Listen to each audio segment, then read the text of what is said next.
Bonjour, ici David en compagnie de Pierre-Luc. Quelle est la différence entre vibrer le supramental et en discuter? Bon, en discuter, c'est un très beau passe-temps. C'est-à-dire, on crée une sorte d'égrégore avec les connaissances qu'on a du supramental et on s'échange, oui, des informations, des opinions, des interprétations. C'est ça une discussion, en fait. On émet du matériel, mais qui n'a pas nécessairement une vibration dedans. C'est-à-dire que ça se passe sur le plan de l'intellect davantage. Et souvent aussi sur le plan affectif, on échange des émotions, on est enflammé, on est envoûté par ce qu'on dit, et ça peut être intéressant comme passe-temps. Mais le vibrer, c'est autre chose, parce qu'on peut dire peut-être pas n'importe quoi, mais on peut dire beaucoup de choses qui sont très simples avec la vibration requise. En fait, quand c'est vibré, c'est que c'est reçu à d'autres niveaux qu'uniquement les oreilles et le cerveau et l'information pénètre dans la cellule directement. La différence principale est que, un, la discussion se passe au niveau intellectuel surtout, et en partie au niveau de l'âme, tandis que la vibration se passe au niveau de l'énergie de l'esprit. Et ça, c'est pas facile à faire. Et justement, par rapport à ça, comment peut-on se mettre en action pour vibrer le supramental plutôt que le discuter? Ben, il faut regarder dans sa vie si notre vie est alignée sur une créativité. La créativité et la vibration supramentale, ça va de pair. Et la créativité par la parole en particulier, c'est probablement l'ultime, mais je ne veux pas dire aux gens de absolument commencer par la parole, mais il faut être créatif avec la vibration qu'on a. Ce qui présuppose qu'on a déjà identifié au moins, on a identifié suffisamment sa vibration de base. C'est-à-dire, si je me pose la question à moi-même, qu'est-ce que je fais de mieux et qu'est-ce que j'aime le plus faire? Je réponds à ces deux questions-là. Donc, qu'est-ce que je fais le mieux? Pour moi, c'est à la fois la pédagogie et le support à la transformation d'une personne. Bon, tu me dirais, c'est bien parce que tu as été psychologue pendant 40, 45 ans. J'ai pas été psychologue pour rien, c'est parce que c'était dans ma vibration. Et non seulement j'ai la vibration pour faire ça, mais, mais j'ai aussi le plaisir de le faire parce que tu sais que je suis retraité Mhm. professionnellement, mais non cosmiquement, et que je continue quand même à faire le fameux coaching, qui n'est pas de la psychologie, mais qui est sensiblement le même processus à des niveaux plus élevés. Donc les deux questions pour s'orienter dans une énergie vibratoire, c'est qu'est-ce que je sais faire de mieux, le mieux. C'est quoi le mieux que je sais faire? Traduis-moi dans ça en bon français. Ben, c'est, Qu'est-ce, c'est, c'est pourquoi que j'ai plus d'habilité, de talent. oui, la question, c'est pas la même chose. Non, parce qu'on va chercher intellectuellement nos talents. C'est une réponse viscérale, on va dire viscérale, spontanée, immédiate. Qu'est-ce que je sais faire de mieux? À chaque fois que je pose ça à une personne, en général, si elle n'est pas trop retenue, elle va me dire ta ta ta ta. Ça va me dire c'est la communication. Elle va me dire c'est le travail avec les animaux. Tatati, bon. Et ça, c'est ce que je sais faire de mieux. Et en complément, si c'est la même chose, souvent c'est la même activité ou le même domaine. Qu'est-ce que j'aime le plus faire? OK, ça, c'est au niveau du jeu. Mais si on y va sur un plan impersonnel, à savoir, Oui. qu'est-ce que ça dit que tu fais le mieux? Je comprends pas ta question. OK, c'est que sur le plan personnel, on peut poser la question en termes de jeu, Oui. mais d'une manière impersonnelle, au niveau canalisation esprit, ça serait de voir qu'est-ce que ton esprit, ta source, te dit Ah, ce que ça, tu fais. ça, oh, cher David, je comprends ce que tu veux me dire, mais quand je travaille avec des gens, puis même pour moi-même, je me sers du jeu. Je m'engage pas présentement avec mon niveau de développement qui est relatif, je m'engage pas à essayer de chercher au niveau de l'esprit, parce que l'esprit va me donner ce qu'on appelle l'inspiration spontanée, ou quelque chose qui est ni censuré, ni pensé, ni réfléchi. Je vais le recevoir de l'esprit, mais j'ai pas besoin de penser à mon esprit. Je pose la question, puis je la pose en jeu, ou tu te la fais. Idéalement, même, c'est quelqu'un d'autre qui te la pose. en tu. Qu'est-ce que tu? Et tu réponds en je. Il n'y a pas de problème à ce moment-là à répondre en je. C'est pas un jeu égoïque, c'est un jeu d'identité. C'est un jeu de manifestation de territoire et de vibration interne. Je vois là, que tu voulais peut-être là, me signaler que c'était trop subjectif. Le jeu n'est pas automatiquement subjectif, même si par définition, ça semble l'être. C'est un jeu de réponse spontanée. Et c'est je.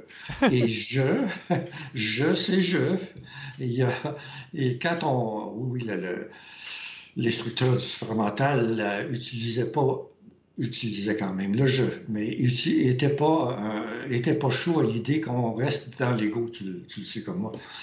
Et pour éviter qu'on reste trop dans l'ego, il faisait monter à d'autres niveaux. Mais présentement, en tout cas avec les gens que je rencontre, puis si je me regarde moi-même aussi, on n'est pas rendu au niveau de l'instructeur dans le contact avec l'esprit. Ça ne veut pas dire qu'il faut se réduire à des bébites, mais on a besoin d'instruments encore réels, je dirais. Plus réels que de dire je vais demander à mon esprit si. C'est peut-être pas ça que tu disais, là, mais je reçois souvent ce genre de choses. Je vais demander à mon esprit si. Mais ça, c'est de la merde. Pardon, c'est de la foutaise, c'est dangereux parce qu'on intellectualise le contact avec l'esprit et dans l'état où est l'être humain présentement, dans le niveau d'évolution où il est mieux d'utiliser des choses réelles qui vont évoquer du réel pour lui. Et je dis pas je pense que, là, on tombe dans l'ego intellectuel.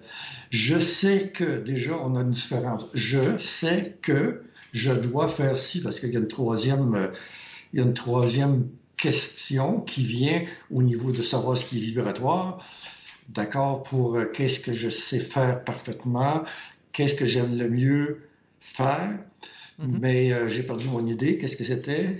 En fait, c'était intéressant, là, c'est que tu faisais une distinction, une nuance, en fait, par rapport au jeu qui peut être à la fois servir d'une manière personnelle, mais aussi pour, dans le fond, manifester une vibration. Le travail de l'esprit en soi. Donc, si je te demande spontanément, je te pose pas la question là, parce que c'est pas toi qui es sur la sellette, mais si je demande à quelqu'un, est-ce que pour le projet dont tu me parles, la lumière est verte ou la lumière est rouge, et tu réfléchis pas, tu vas le savoir tout de suite. Ça, c'est une manifestation de l'esprit. Oui, à travers un savoir instantané, là. Un savoir instantané, et qui peut prendre le jeu à ce moment-là pour s'exprimer. Je vois que ma lumière est rouge. Bon. D'accord. Je vois, il y a un jeu, mais c'est un jeu d'information directe et réelle et spontanée. C'est pas un jeu d'égocentrisme comme j'aimerais que, je souhaiterais, ou j'ai cru longtemps, ou tatati et tatata. Tu comprends la différence? Oui, c'est que le jeu ici n'est pas en relation avec le désir qui relierait la personne psychiquement au plan astral. Le jeu n'est pas en relation avec le jeu, c'est-à-dire qu'il est en relation avec un jeu augmenté. C'est-à-dire un jeu qui est déjà en partie en relation avec le moi supérieur et toutes ces choses-là, la patente d'en haut, là. Donc, je m'exprime de façon indélicate envers les grandes œuvres de l'univers, mais ce jeu-là, qui n'est plus un jeu, mais qui peut se manifester en jeu. Est-ce que c'est du chinois? Je comprends. Non, c'est correct. Mais c'est sûr Qu'est-ce qui te fait rire? C'est sûr que l'esprit est libre de la forme. Donc, il peut utiliser, que ce soit le jeu, le tu, peu importe. Oui. En réalité, il sert de la forme pour véhiculer l'énergie. Fait qu'il va utiliser ce qui est le plus efficace. Exactement. Et pour s'assurer que la personne, parce que là, je parle d'une personne avec qui on ferait affaire, là, qui te demande un service, pour s'assurer qu'elle est réelle, elle peut encore utiliser le jeu, mais sous supervision, si on pouvait l'exprimer comme ça, c'est-à-dire sous la supervision de son esprit et sous la supervision du coach ou du partenaire. Peut-être le mot supervision est un peu exagéré. En fait, sous la vigilance, disons, de soi-même ou d'une autre personne avec qui tu parles en toute confiance, qui te réajuste à mesure si la vibration du jeu est trop jeu. Tu comprends? Oui, c'est-à-dire que si la personne elle manifeste de l'orgueil à travers l'expression du jeu, ben il y a une autre personne... C'est une des déviations du jeu terrestre. Pardon, je t'ai coupé. Non, c'est correct. C'est-à-dire que c'est une déviation astrale qui s'installe dans le jeu, puis que la personne ne le voit pas. C'est intéressant qu'elle ait un partenaire de la parole pour l'aiguillonner à ce sujet. Ah ben, ça sert à ça, un partenaire de parole. C'est pour, justement, c'est pas pour discuter, c'est pour élever mutuellement la vibration. Et ça, l'information qui est donnée, par exemple, si tu me dis, si tu me poses une question comme on a fait il y a quelques minutes, puis que je la comprends pas, je vais te dire tout de suite, Rita, je comprends pas ta question, et tu vas renchérir tout de suite et ça va monter la vibration. On ne discute pas à ce moment-là. On ajuste à mesure la vibration. D'ailleurs, si on regarde de la façon dont on parle tout de suite, c'est le ton de la voix des deux a augmenté, pas dans le sens agressif, là, dans le sens d'intensité, de puissance. Exactement.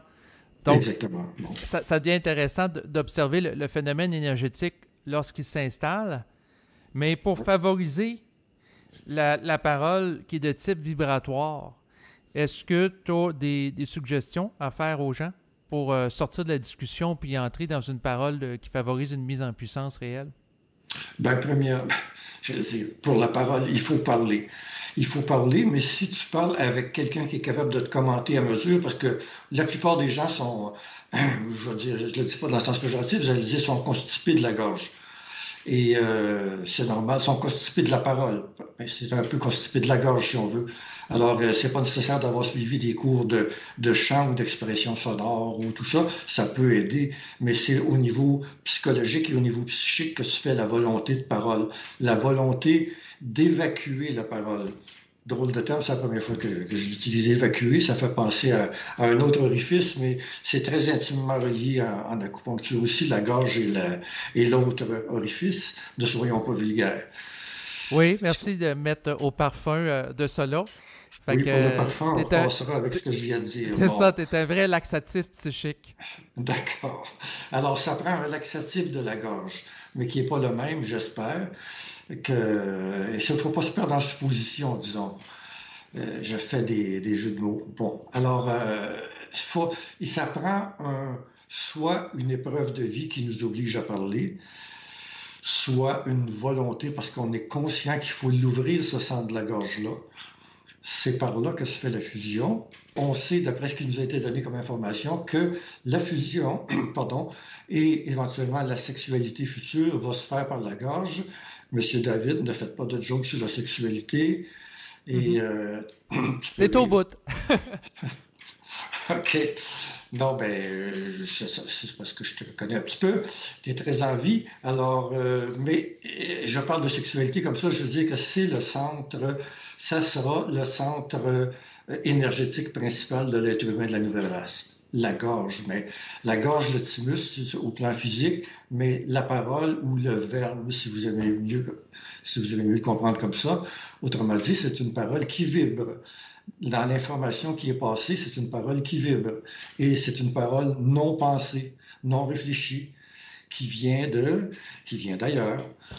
Et qui vous met vous-même en vibration et qui met les autres en vibration. Comment arriver là? Il faut commencer quelque part. Donc, il s'agit d'avoir, pour parler, bon, c'est bien d'avoir, par exemple, un dictaphone ou ci ou ça. Il y a des trucs là, pour vraiment partir le déblocage, mais idéalement, il y a ce qu'on appelle un talking partner.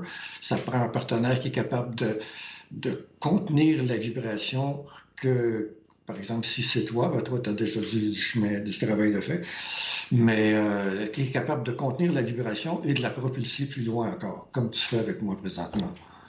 Mais ça aide à comment dire, à augmenter la puissance de parole. Mais il faut un démarrage. Souvent, il y a des limitations psychologiques. Bon, si on arrive avec une personne qui s'est toujours tenue en retrait parce qu'il y avait des problèmes, des difficultés, par exemple, au foyer, et les parents chicanaient, puis le petit gars allait se cacher dans la toilette parce qu'il était pas capable de supporter ça avec sa grande sensibilité. Donc, il a pris l'habitude souvent de se la fermer. Pas la toilette, mais la gueule, et pour ne pas avoir de problème, pour ne pas que l'agressivité entre les deux parents tombe sur lui. C'est un exemple, c'est pas le seul.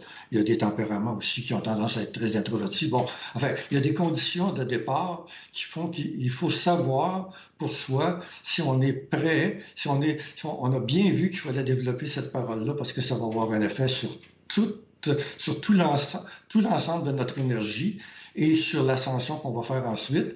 Il faut le savoir, déjà au niveau de la donnée informative. Mhm. Il faut avoir la volonté de démarrer et de continuer, même s'il y a des obstacles, même s'il y a des retenues, même s'il y a des attaques de certaines petites entités astrales qui ont l'habitude de se nourrir du mutisme ou de la peur de s'exprimer.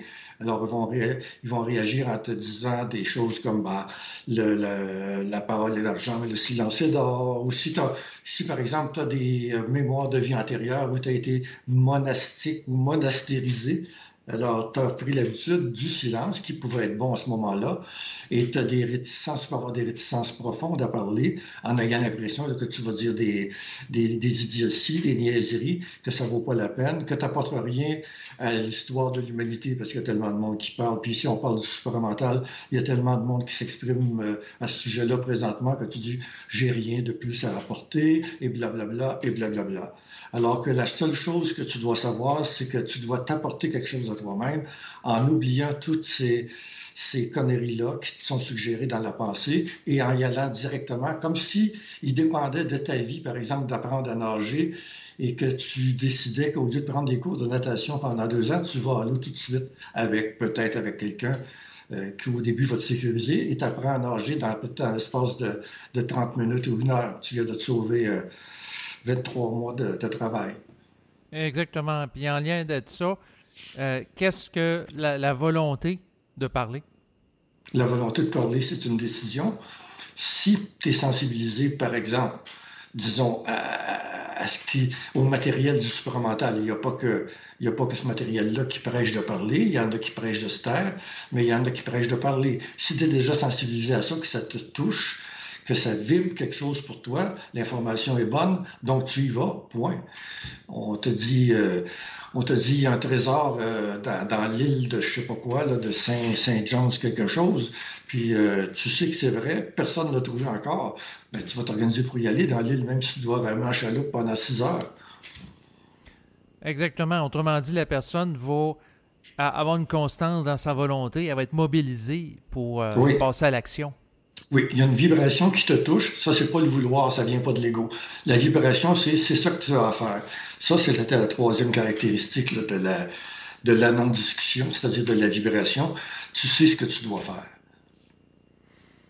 Donc, la vibration te touche, tu sais que tu dois commencer à parler ou continuer à parler, mais avec plus de puissance. Tu le sais. Tu n'as pas besoin de le discuter, tu le sais. Donc, tu le fais. Voilà. Exactement. Et comme je sais que le temps file, je vais te proposer maintenant de conclure cet entretien. Donc, est-ce que tu voulais, en terminant, rajouter quelque chose? Non, je n'ai rien à rajouter, monsieur le juge. Pardon. Alors la séance est levée.